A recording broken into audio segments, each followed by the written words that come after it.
आज मैं आपके साथ एक ऐसा फॉर्मूला शेयर करने वाला हूँ जिस फॉर्मूला को यूज़ करके आने वाले समय में जो इन फ्यूचर के मल्टीबैगर्स से जो हाई ग्रोथ स्टॉक है उसे आप आइडेंटिफाई कर सकते हो।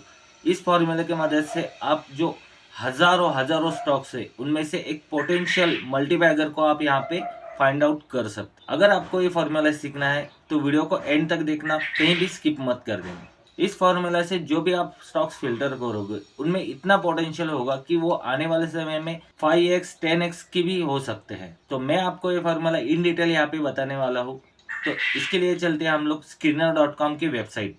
आप में से बहुत सारे लोगों को ये तो पता होगा, स्क्रीनर.com की वेबसाइट फ्री ऑफ कॉस्ट है और इसमें फंडामेंटल स्टॉक हम लोग फिल्टर कर सकते हैं। अगर किसी को पता नहीं है तो आपको screener.in वेबसाइट गूगल कर लेनी है और जो भी फर्स्ट लिंक आपको वहाँ पे मिलेगी screener.in की, वहाँ पे आपको उसमें एक अकाउंट फ्री ऑफ कॉस्ट बना लेना है। उसके बाद आपको कुछ इस प्रकार का इंटरफेस आपको सामने दिखाई देगा।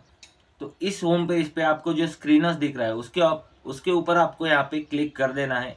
तो आपको एक नया पेज ओपन हो जाएगा जहाँ पे आपको फॉर्मूला लिखना है। वीडियो ज़्यादा लंबी ना हो इसकी वजह से मैंने फॉर्मूला जो पहले से ही यहाँ पे प्रिपेयर करके रखा हुआ है आप लोगों के लिए, तो आप यहाँ पे देख सकते हो। इस फॉर्मूला में मैंने जो मेरी फर्स्ट क्वेरी रन की है वो है return on capital employed greater than 20 यानी कि 20%।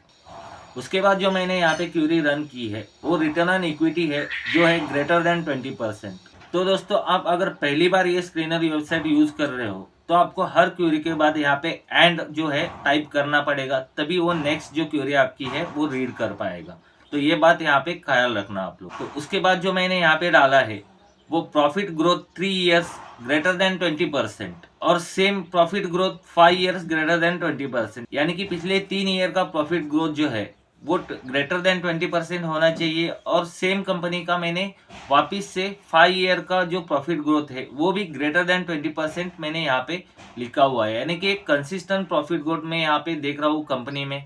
सेम एज सेल्स ग्रोथ के लिए भी मैंने लिखा है sales growth greater than 20% 3 years का, और सेल्स ग्रोथ 5 ईयर्स का जो है उसे भी मैंने यहाँ पे 20% लिखा हुआ है। उसके बाद और एक जो क्राइटेरिया मैंने यहाँ पे ऐड किया हुआ है वो है debt to equity less than 0.5%, यानी कि कंपनी का जो डेट है उसके एसेट से 50% से भी कम होना चाहिए।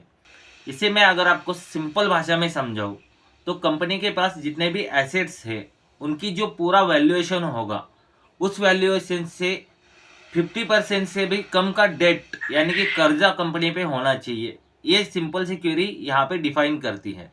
और प्राइस टू अर्निंग रेशियो जो है मैंने यहाँ पे लेस देन 50% रखा हुआ है। जो भी हाई ग्रोथ वाली कंपनीज हैं उनमें आपको इतना तो प्राइस अर्निंग रेशियो देना ही पड़ेगा। और लास्टली जो मैंने यहाँ पे ऐड किया हुआ है वो है मार्केट कैपिटलाइजेशन, जहाँ पे मैं अच्छा मार्केट कैपिटलाइजेशन जो बड़ी साइज की मार्केट कैपिटलाइजेशन है इसमें ज़्यादा मैनिपुलेशन ना हो, ऐसे मार्केट साइज के कैपिटलाइजेशन की कंपनियों को मैं यहाँ पे फिल्टर करना चाहता हूँ। तो इतने सारे क्यूरीज यहाँ पे जब आप टाइप करोगे, फिल इन करोगे, उसके बाद जब आप इसे रन दिस क्यूरी करोगे तो आपको ये स्क्रीनर की वेबसाइट जो है आपको एक लिस्ट प्रोवाइड करेगी और उस लिस्ट में होंगे जो भी इस कैटेगरी के मुताबिक फिट हो रहे होंगे स्टॉक होंगे उनकी लिस्ट वो आपको यहाँ पे प्रोवाइड करेगा। फॉर एग्जाम्पल अभी के सिचुएशन में आज की डेट में हमें यहाँ पे लगभग 11 स्टॉक्स को ये फिल्टर करके यहाँ पे दे रहा है। और इन 11 स्टॉक्स में से ऐसा नहीं है कि सभी के सभी यहाँ पे मल्टीवैगर हो सकते हैं, 10x 5x हो सकते हैं, मगर इन 11 में से भी हमें यहाँ पे पर्टिकुलरली सबका यहाँ पे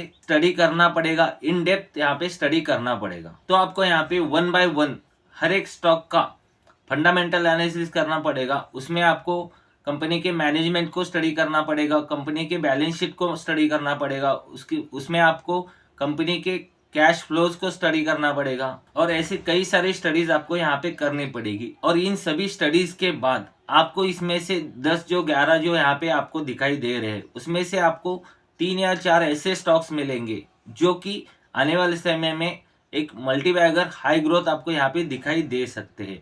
अब ये फंडामेंटल एनालिसिस जो है वो हर एक का अलग अलग हो सकता है, हर एक अपना अपना तरीके से यहाँ पे फंडामेंटल एनालिसिस यहाँ पे कर सकता है। तो ये फॉर्मूला जो मैंने आपके साथ शेयर किया है ये मदद करेगा आपको यहाँ पे जो 4-5 हजार जो NSE BSE में स्टॉक्स है उसमें से कुछ चुनिंदा स्टॉक्स ये आपको यहाँ पे निकाल के देगा। अब इसके बाद आपकी जिम्मेदारी है इन स्टॉक्स को अच्छे से स्टडी करना। अगर आप यहाँ पे फंडामेंटल एनालिसिस जानते नहीं हो, अगर आप चाहते हो कि मैं इसमें से 2-4 अच्छे स्टॉक्स की अच्छे तरह से थरो फंडामेंटल एनालिसिस करके आपके लिए एक इन डिटेल वीडियो बनाऊं, तो कमेंट सेक्शन में ज़रूर बता देना। अगर मैक्सिमम लाइक और मैक्सिमम कमेंट आते हैं तो इन सभी स्टॉक्स को मैं स्टडी करके पर्सनली आपके लिए यहाँ पे उनका पूरा एनालिसिस आपके सामने प्रेजेंट कर दूंगा। आई होप आप लोगों को ये जो फॉर्मूला है कुछ ना कुछ काम आए, कुछ ना कुछ इस फॉर्मूला से आपको मदद हो जाए। तो इसी उम्मीद के साथ ये वीडियो यहाँ पे ख़त्म कर रहा हूँ।